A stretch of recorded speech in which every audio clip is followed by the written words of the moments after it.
માતા કી આજના કાર્યક્રમમાં કેવું પડશે તમને અવાજ નહીં આજના કાર્યક્રમમાં આચાર્ય સાહેબ અને આપણા સ્ટાફના શાળાના પરિવારના મિત્રો વિદાય એટલે બહુ વહમી પણ કહેવાય ને એમાં જગદીશભાઈ તો બધા બાળકોને ગમગીન કરી દીધા એ પોતે પણ થોડા ગમગીન થઈ ગયા છે અને થોડું દુઃખ તો લાગે જ ને કે કમસે કમ 2 વર્ષ જેવો ટાઈમ કાઢ્યો છે બોલવું પણ થોડું અઘરું થાય છે બધા બાળકો ખૂબ જ પ્રગતિ કરે આગળ વધે પહેલા 9માં કેટલા એડમિશન લેશે આંગળી શીખો વચ્ચે ના આપો મને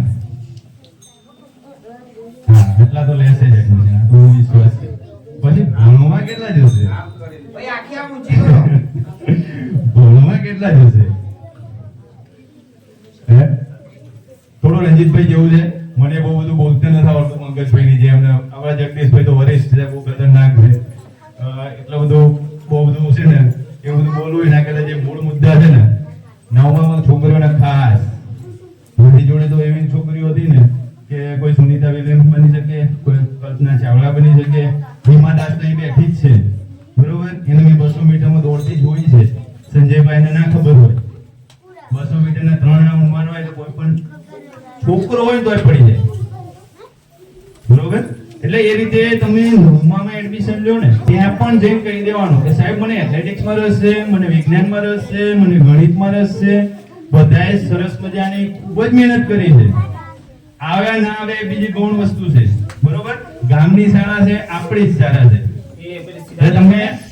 બીજી વસ્તુ કહું કે જ્યાં પણ તમે એડમિશન લ્યો 9મા ધોરણમાં 10માં આવશો 11માં આવશો 12માં આવશો એમ તમે સતત પ્રગતિ કરતા રહેશો ઘણા બાળકો એવું થાય કે કોઈ સંજોગોવશ 10માં રહી જાય તો એવું ત્યાં મૂકી ના દેતા કે ભાઈ ફેલ જાડો પૂરું થઈ ગયું બરોબર આગળ પ્રયત્ન કરજો 1 વખત 2 વખત 3 વખત અને સતત ચાલુ રાખજો એટલે તમારો એ ઉગી નીકળશે પછી જ્યાં પણ તમારા ભવિષ્યમાં કોઈ પણ સમયગાળા દરમિયાન કોઈ પણ જગ્યાએ ક્યાંય પણ મારી તમને એમ લાગે કે હું સાહેબની જરૂર છે અને હું એમને ફોન કરું તો મને જવાબ મળશે તો તમે મને એની ટાઈમ ગમે ત્યારે 24 કલાકમાં ગમે ત્યારે ફોન કરી શકો છો હું તમને મારાથી બનતા બધા જ પ્રયત્નો કરીશ મારાથી બનતી બધી જ મદદ કરીશ બરોબર બાળકો એક ફૂલ નહીં તો ફૂલની પાંખડી બોલે બેગમાં પેન લાવી મારા હાથમાં બાળકોને હું પેન કેમ તો કલમની બહુ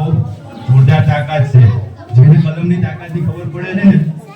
એ શાંતિથી બેસે બાકી જો આ ગણગણિયા અમને ખબર નથી પડતી એટલે ગણગણિયા ચાલુ રાખશે અવાજ કરવાની એટલે કલમની જોરદાર તાકાત છે એટલે તમે શિક્ષણ મેળવો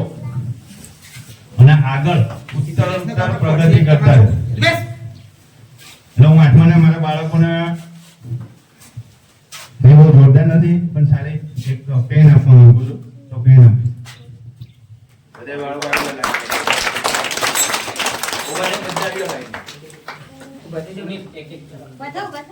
ઉભા થઈ જાઓ વાંધો નહીં આપણે એક ના થાવ આવી જાવ ઉભા થઈ જાઓ બધા ઉભા થઈ જાઓ આમ સાહેબ ના આમી ઉભા થઈ જાઓ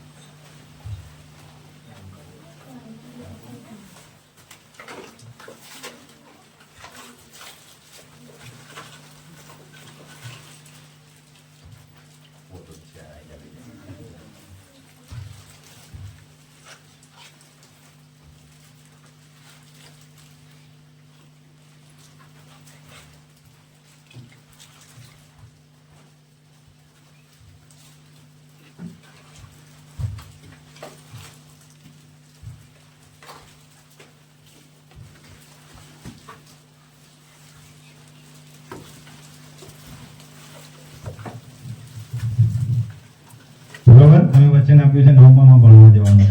છે એડમિશન લેવાનું છે જેને જ્યાં પણ એડમિશન લેવું હોય અને તમને અડચણરૂપ થતું હોય મને 3-4 છોકરીઓ કીધું કે ગાંધીનગર આદર્શ નિવાસીમાં આપણે ફોર્મ ભરવું છે જો ફોર્મ ભરાઈ જાય ને એટલે તમને એડમિશન મળી જાય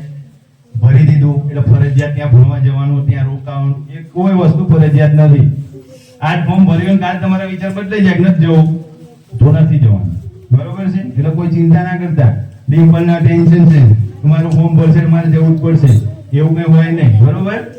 આપણે તો અત્યારે શાળા છે, લોબડિયામાં છે, પછી અહીંયા દિલવાડામાં હાઈસ્કૂલ છે, પારસ છે, એ બીજી ઘણી બધી અહીં સ્કૂલો છે નજીકમાં, નામ નથી આવડતું, બરોબર? એટલે આપણે ત્યાં પણ એડમિશન લઈ શકીએ છીએ. બહુ લાંબુ પ્રવચન કરવા કરતા જનકભાઈને કહો તો બે શબ્દો એ પણ કહી દે.